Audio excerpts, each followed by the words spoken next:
We can move on to our next agenda item, which is our financial reports. Mr. Miller or what? Shown on page 59 and 60, we have, you can go through it in some detail. What I will point out is as a note that we added on page 60, that is significantly affected by bulk ticket purchases by outlets like Amscot and CVS and others, and so we have not changed the recommended budget or the estimate. It's just something that I wanted to alert the committee to, that we're tracking, and we'll keep tracking it.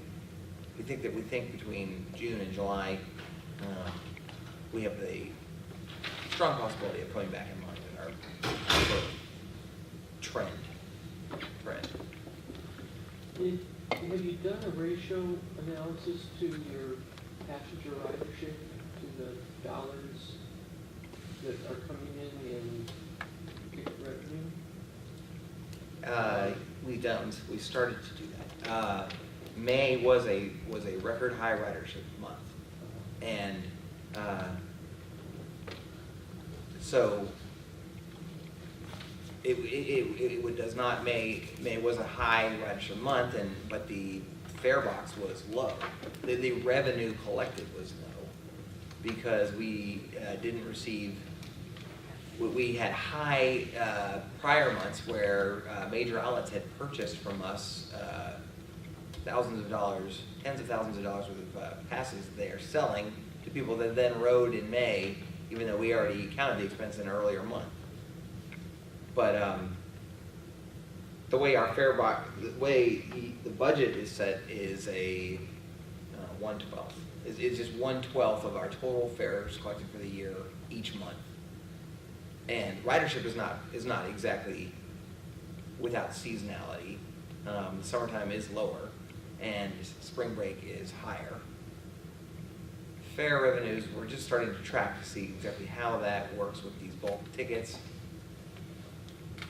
To try to show the budget maybe in a different way than 1/12 each month. We're still feeling pretty confident in our total. Well, year over year, the passenger trips are down 1%, but the revenue is down only 0.2%. So we seem to be doing all right. Where do you see that? In the operating statistics, the top line is the total passenger revenue. Oh, I'm sorry, passenger revenue per trip. That's the ridership for the month of June. June was 0.2% less than last year. 0.2%. Total for the year, ridership is up 3.9. Plus you add all the other ones. In the blue line, it's up 4.2% for the year.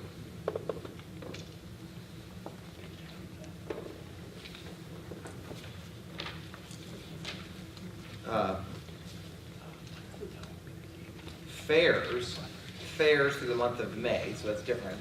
The blue sheet is June, the money sheet is May, but through May, fares collected are up 6.44%, more than ridership. But we are just starting to track, since I presented a draft budget where we projected that we would maintain that while our budget is one number, we are actually kind of using another assumption to show additional revenue coming in. Just how we compare to that. We're still doing better than budget. Just with the data here on fares collected in the month of May, it was a little bit below what we were projecting.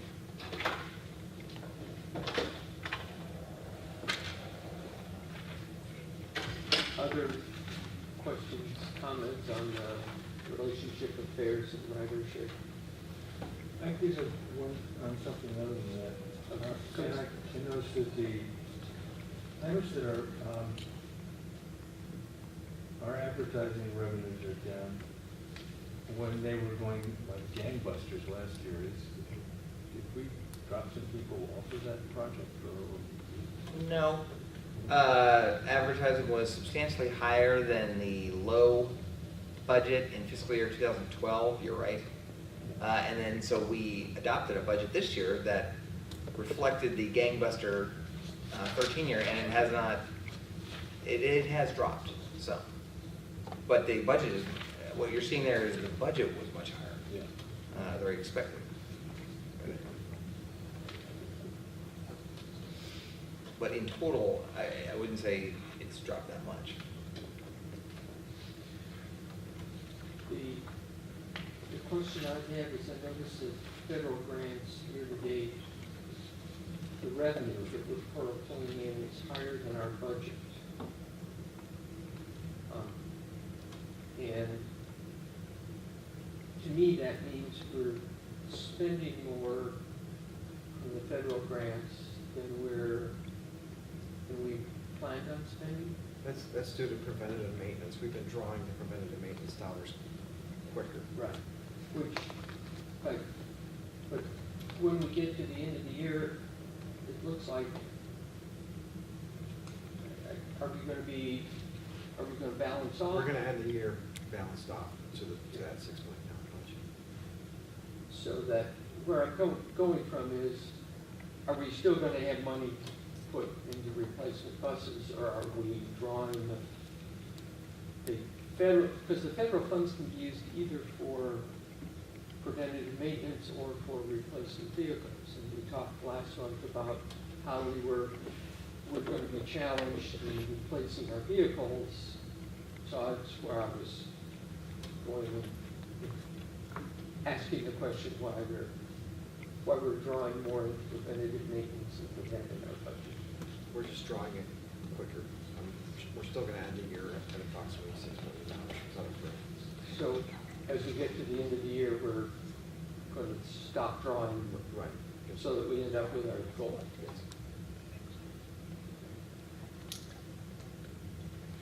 Are there other questions about the budget? Right. We have the charts, performance measure charts.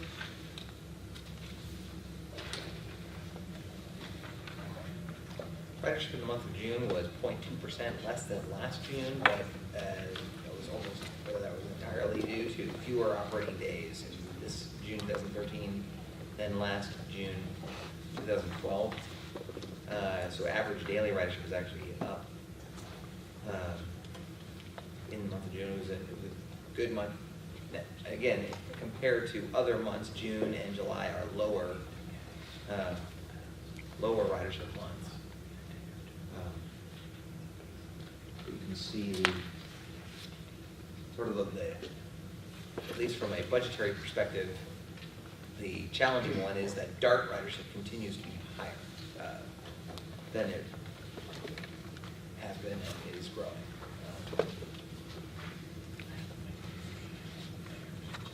That was the summary of my comments.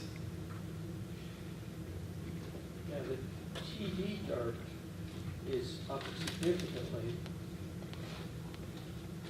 versus last year. And that we can control through budget to an extent. We can decline to serve some of their clients or some of their demand trips. Where Yes. are we on the budget of TD that's available to us versus what? Like we are down, even though year to date showing a 21% increase in DART TD trips, we are significantly under budget. Yeah, we're under budget for 13%. We were expecting even more, So I guess that's. but we have now adjusted the FY14 budget proposal to be more in line with what we're actually seeing. That was a new program for PSTA. We really were going by what information we had from the MPO and didn't have our own data to see what the To level. answer your question, Chair, the reality is with TV, you can regulate to some degree. You can limit how many passes you give them. You can limit it to trips only for work or health. But DART, Yeah. you pretty much, whatever comes in the door, you've got to provide it if it's within 3/4 mile of a fixed route. So that could be technically unlimited. But DART, or TV, you have two issues. You can regulate it and you have a fixed budget. We'll point out one other item on there, complaints. Down at complaints, we're up 83% in the month of May, and that is a data collection change. As you know, we have a new Chief Operating Officer, James Bradford, who has left the meeting. But what he told me was that what you're seeing there newly in the month of June is a new process that they have put into place where they are collecting and counting as complaints many more complaints, 83% more complaints than they were previously.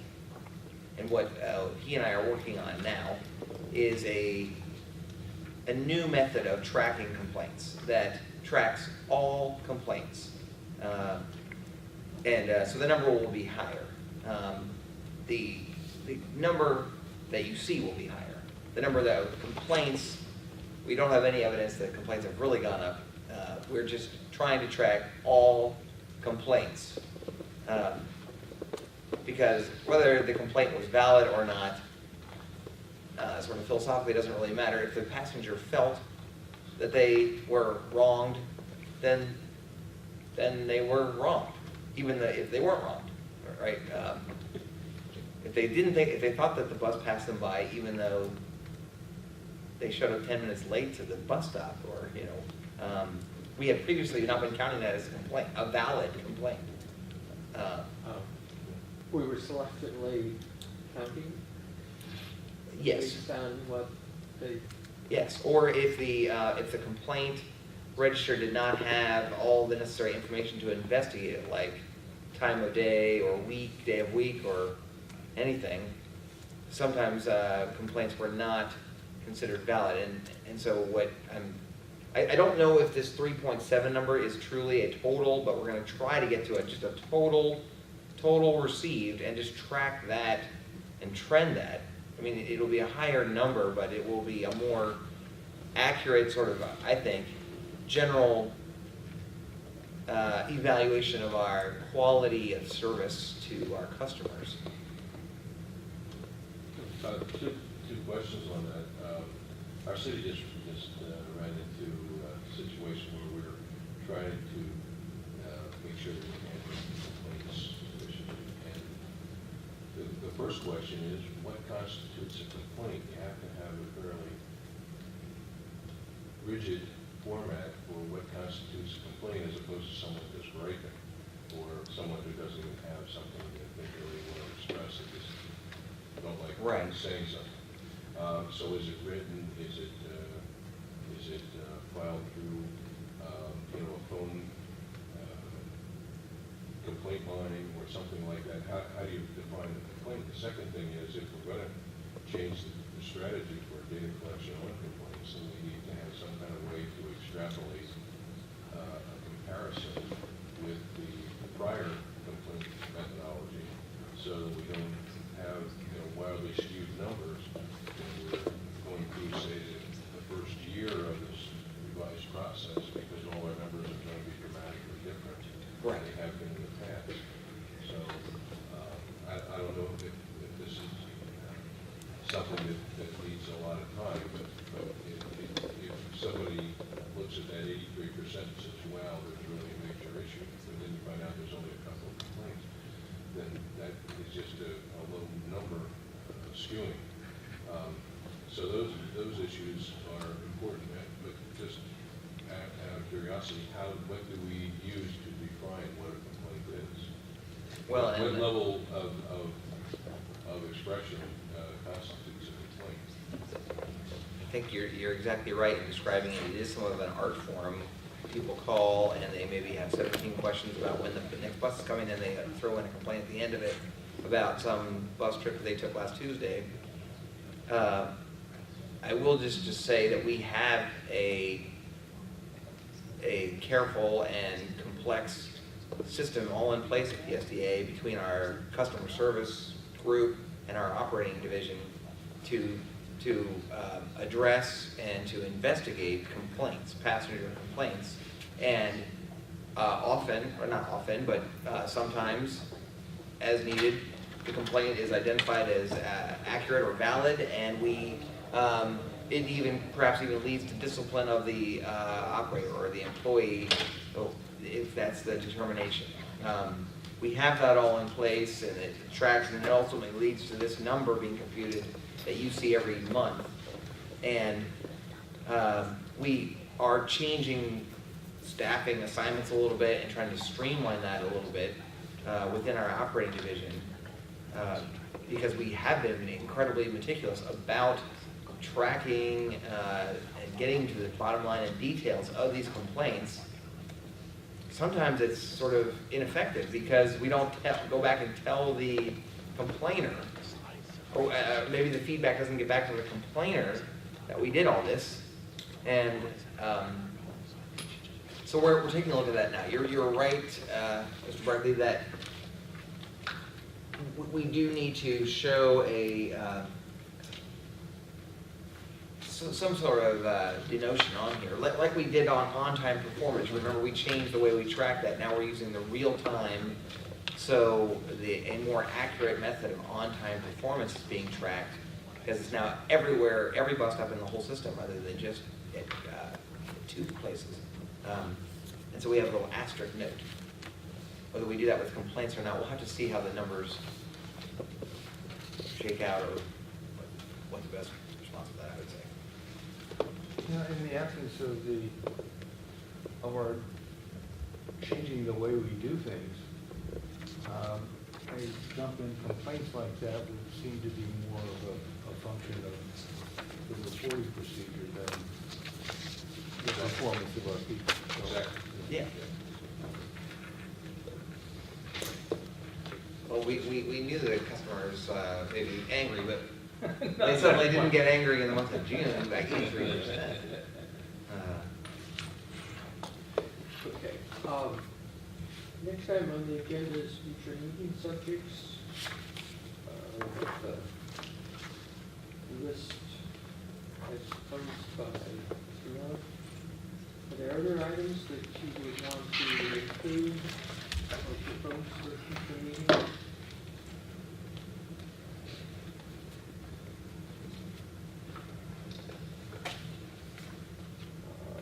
If not, I'd like to ask you about the reschedule time. Do you want to continue to start at 8:30? So we don't. it seems to work. I apologize for being a little late. I didn't, we go less than 10 miles, it took me 40 minutes. So we need a public transportation system. Were you coming, just out of curiosity, were you coming across Straight west. on Roosevelt or on No. East Bay or? State, and the problem is we got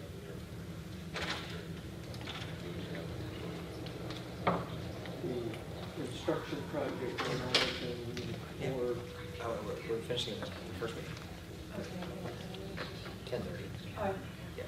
So, So it's about a thing. all right, the decision keep to 8:30. Is there any other business? We'd invite comments from the public, if there are any. Don't see any hands raised, people jumping up. Therefore, there being no other business, we are adjourned at 4 minutes early. Yeah. So,